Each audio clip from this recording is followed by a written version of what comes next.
Hi, my name is James and welcome to today's review, which is looking at the M60 tanks that have been produced by Battlefront and the Plastic Soldier Company. Both are hard plastic kits and come in boxes of 5 tanks. The Team Yankee box says it's the M60. To clarify that, that's the M60A1, the M60A3 and the Israeli Magach. We'll look at them in detail and then we'll look at the different options for buying them at the end of the video. So starting with the Battlefront Sprue, you can see here the green plastic sprue, of which there are 5 in the box. On there you'll actually see that there's 2 gun barrels, the ordinary A1 gun barrel and the thermal sleeve covered A3 version. Before anybody asks what happened to the A2, it was an experimental one with the 152mm Shillelagh hybrid gun missile, which failed dismally and they were withdrawn from service very quickly. You can also see on the sprue there's an extra machine guns, both 50 cal and 30 cal. These are for use with the Magach, as is the replacement cupola, which is modelled both open and closed. It's a simple kit to build. It took me about 10 minutes to put it together. Captures the hull detail nicely, as you can see in the picture. The vehicle has the latest steel wheels, limiting it a little for the A1, although in all fairness at this scale you would have to be a bit of a purist to actually spot that. There is unfortunately only one crew figure provided for a box of 5, so 4 of them would be modelled closed, and it would have to be used as a commander figure because the loader and driver's hatches are modelled as closed. The grenade discharges that you can see on the side of the vehicle, which were present on late versions of the A1 and the A3, are slightly under scale. Not a huge problem, but just slightly under.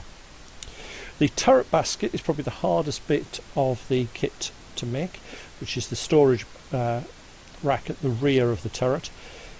The best way to make this one is to assemble it and then glue it on as one piece, but it is a little bit difficult to get together. The headlights are a bit of an issue on this one.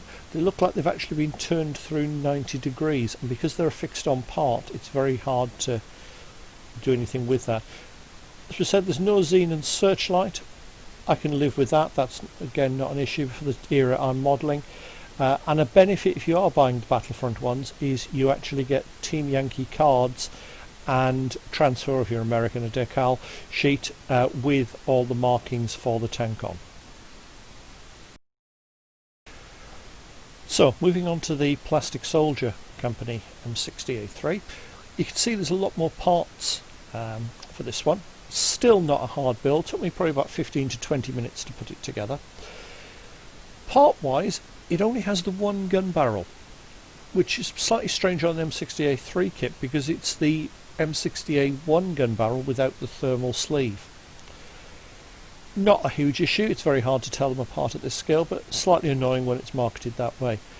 My biggest issue with the kit though are the overscale parts, the grab rails and the smoke grenade launchers on the sides of the turret. These are massively overscale. I can live with them, but it is a little bit annoying. It would be nice if the two manufacturers had averaged it and we'd got it right between them. It's also worth noting the rear storage basket is also slightly overscale as well. It creeps out a little bit more at the sides.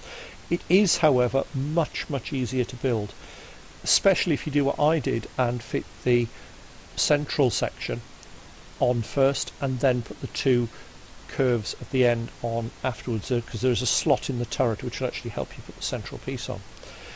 Also be careful when you're making this, because the smoke grenade dischargers are actually shown fitted incorrectly on both the rear of the box and on the instructions. They're shown fitted upside down.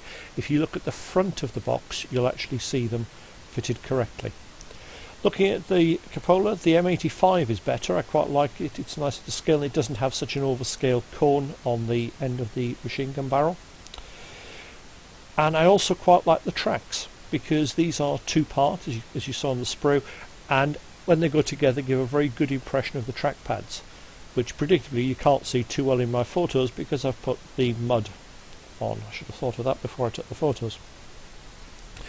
Usefully on the sprue, every sprue comes with 2 crew figures, so you actually in a box of 5 have 10 crew figures. Now there's 2 hatches on the top of the turret, both of which can be modelled open. Unfortunately the driver's hatch doesn't open, but that means you can have the 2 crew figures. A little bit of work swapping them around, possibly even if you have both models, putting some in the Battlefront ones, as I intend to do with some of my later ones, and you get a nice effect there. There's also on the sprue 2 jerry cans and 2 ammunition boxes for every tank. And one thing I do particularly like with, as most of the Plastic Soldier Company models I've seen, the turret fits on excellently. It's very tight fit, but will rotate fairly easily. It doesn't fall off like most models tend to do. So, looking at the 2 side by side, we need to remember that these models are for wargamers, not for modelers. The end result is some of the detail isn't there. For example, neither has the little box on the rear of the hull with a telephone in that can be used to speak to the crew inside without having to climb up onto the vehicle. Little details like that. Neither is a perfect M60A3 or an M60A1. However, they are still perfectly usable models. Both of them will work quite nicely. Both are relatively easy to build, even for people who are not brilliant at making models. End of the day, let's have a look at the pros and cons of each.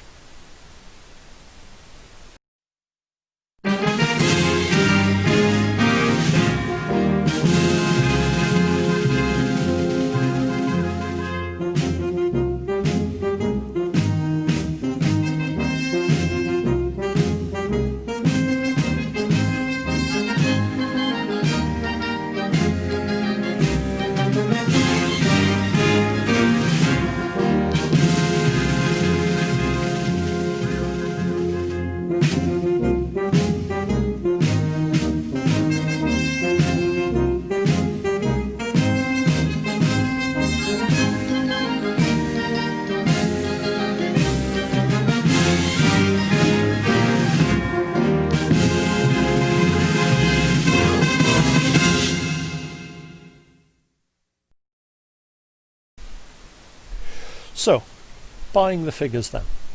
Well, both come in boxes of 5, and the price between them is almost identical, so neither gives a real financial advantage. There are a couple of things to consider though. Plastic Soldier Company do a 3-box deal, which works out saving about £1 per model. They also do singles if you need 1 vehicle, but that works out as about £2 more per tank. You know, it could be useful for the odd one. Now, Battlefront, they do it the box that we've seen, but they also do a starter box which has 3 M60s and 6 Humvees. Now, this is quite a bargain because it's only £3 more than actually buying the Humvee box. It also has the benefit in there, you get a couple of other little bits in there. For example, you get the mini version of the rulebook. So if you are buying it to start Team Yankee, that is probably a very, very good option. End of the day, it depends what you're buying, what you want it for, and which one you actually like. So I'll leave that entirely in your hands. Both will give you good service on the table. And if you are thinking of buying them, if you do want to click on any links I've put below, I'm going to link to anything I can that's on Amazon. I then get a small proceed from that from Amazon. Doesn't cost you any extra, and those proceeds will help me buy new review models and get reviews up here faster. So if you like it and you are buying, please click on that. If you've enjoyed the video and found it useful, please click on the link to subscribe and check out the links to some of the other linked videos that I've put up as well. And I'll see you soon for another review.